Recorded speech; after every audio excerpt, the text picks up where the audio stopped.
네, 글로벌 핫 이슈 시간입니다. 지난 주말 어떠한 뉴스가 시작을 움직였는지 살펴볼 수 있는 시간이죠. 자, 이 시간 이투데이 민태정 부장과 함께하도록 하겠습니다. 부장님, 안녕하십니까? 안녕하십니까? 네, 어서 오십시오. 네, 본격적인 내용 확인해보기 전에 오늘 살펴볼 내용 헤드라인으로 먼저 정리해 보도록 하겠습니다. 미국의 재정절벽 협상이 백악관과 공화당의 심각한 대립으로 초반부터 교착 상태에 빠졌습니다. 재정절벽과 관련된 불확실성이 이어지면서 뉴욕 증시가 좀처럼 모멘텀을 찾지 못하고 있습니다. 주 후반 발표되는 고용 보고서가 지수의 방향을 결정할 전망입니다. 네, 유로존의 10월 평균 실업률이 11.7%로 사상 최고치를 경신했습니다. 네, 재정 절벽에 대한 이 우려가 수면 위로 떠오르고 말았습니다. 네. 좀처럼 해소가 되지 못하고 있는데요. 연말까지 이러한 불확실성이 계속 이어질 것으로 전망되고 있죠. 네, 그렇습니다. 미국 증시가 재정 절벽 이슈에 대한 소식에 따라서 등락을 거듭하고 있습니다. 특히 백악관과 공화당의 심각한 대립으로 재정 절벽 협상이 교착 상태에 빠졌다는 우려가 커지고 있는 상황인데요. 일각에서는 결과가 십상시 않은 오는 31일까지 가봐야 알 수 있을 것이다라는 주장도 힘을 얻고 있습니다. 공화당은 29일 오바마 대통령의 재정절벽 타겟책 안을 거절한다라고 밝힌 것으로 알려졌습니다.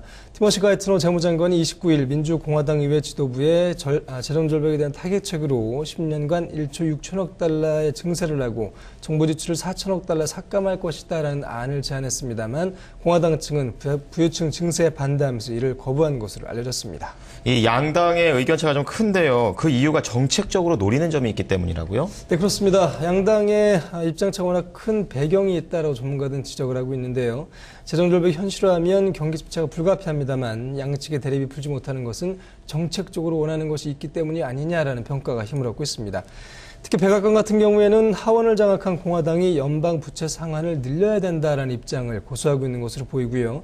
공화당은 선거 당시 오바마 대통령의 공약이었죠. 건강보험이라든가 사회복지 제도를 축소할 것을 요구하고 있는 상황입니다.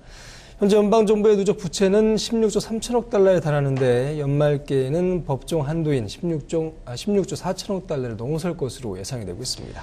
네, 상황이 좀 급박하게 돌아가다 보니까요. 오바마 대통령은 계속해서 이 공화당에 대해서 수위를 높이고 있는 상황인데요.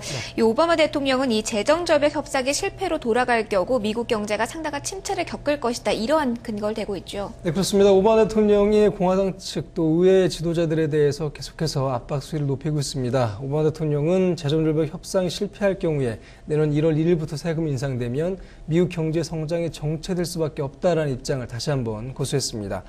필라델피아를 방문한 자리에서 오바마 대통령은 공화당과의 재정절벽 관련 협상이 실패한다면 세금 인상을 피할 수 없게 되고요. 이는 경제의 정체를 피할 수 없게 될 것이다라고 밝혔는데 중산층의 감세 연장안에 대해서는 일단 양측의 의견을 같은 것으로 전해지고 있습니다. 오바마 대통령은 이와 관련해서 공화당 소수 의원들이 중산층의 감세 연장안의 통과에 대해 지지 의사를 밝혔다라는 입장을 나타내게 됐습니다. 네, 입장 차를 양당이 크게 좁히지는 못하고 있는 상황인데요. 부자 증세와 정부 지출 삭감 문제를 놓고 의견차 팽팽하네요.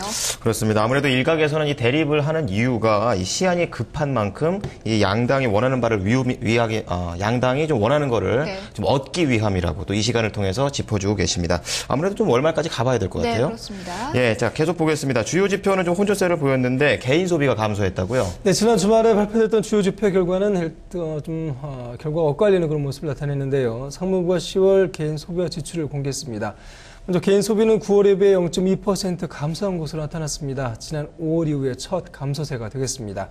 월가는 보합을 기록할 것으로 예상을 했는데 기대에 미치지 못했고요.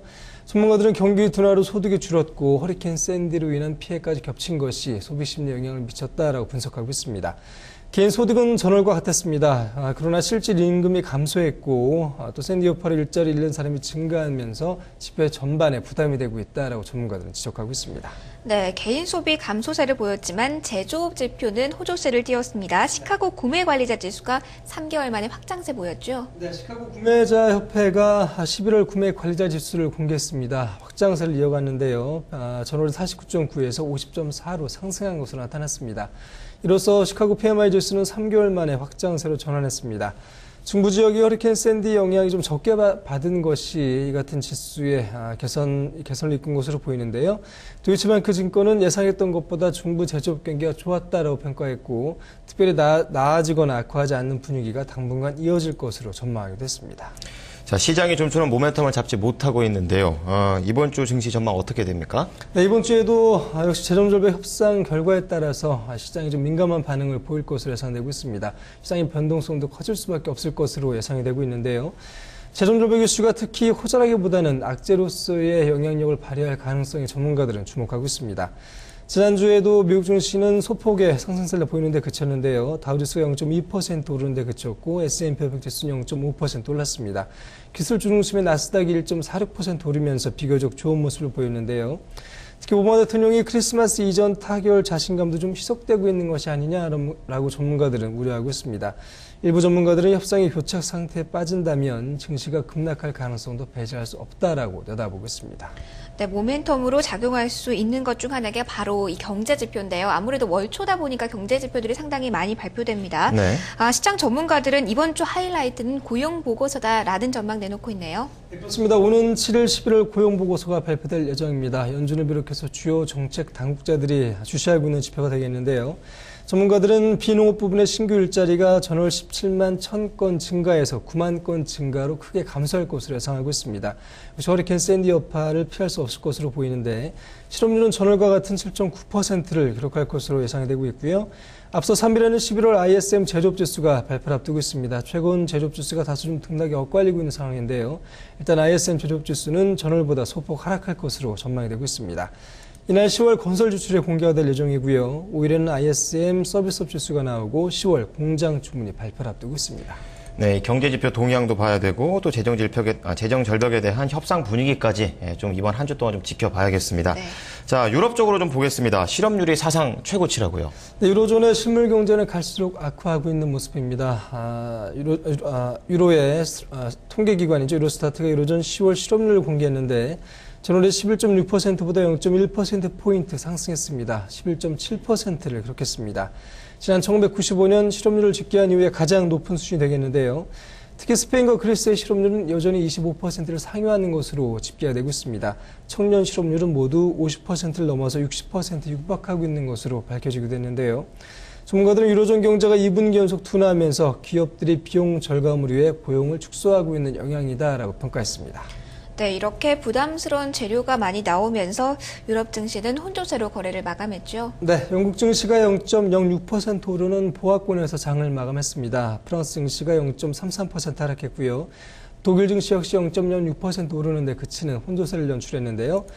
유럽 증시에서는 미국의 재정위기 협상이 좀 해결되지 않겠는가라는 기대감이 장중에도 있었고 독일의회가 그리스의 437억 유로 규모의 구제금융 지원을 가결한 것이 일단 호재가 됐습니다.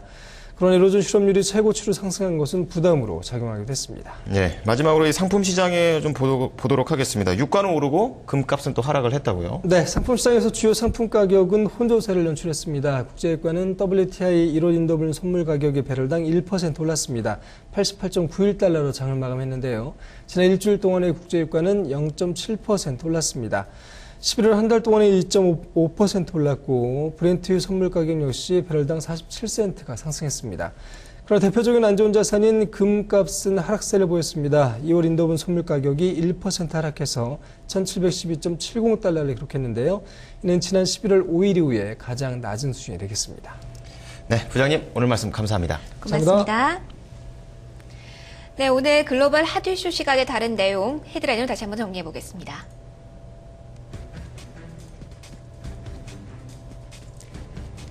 마감 시한을 한 달가량 앞두고 미국 재정절벽 협상이 갈수록 꼬이고 있습니다. 논의는 지지부진하고 여야는 자신들의 의견이 옳다며 대국민 선전에만 열을 올리고 있습니다. 재정절벽과 관련된 불확실성이 이어지면서 뉴욕 증시가 좀처럼 모멘텀을 잡지 못하고 있습니다. 이 주 후반에 발표되는 고용보고서가 지수 방향을 결정할 전망입니다. 유로존의 10월 평균 실업률이 11.7%로 사상 최고치를 경신했다고 유럽연합 통계청 유로스타트가 발표했습니다.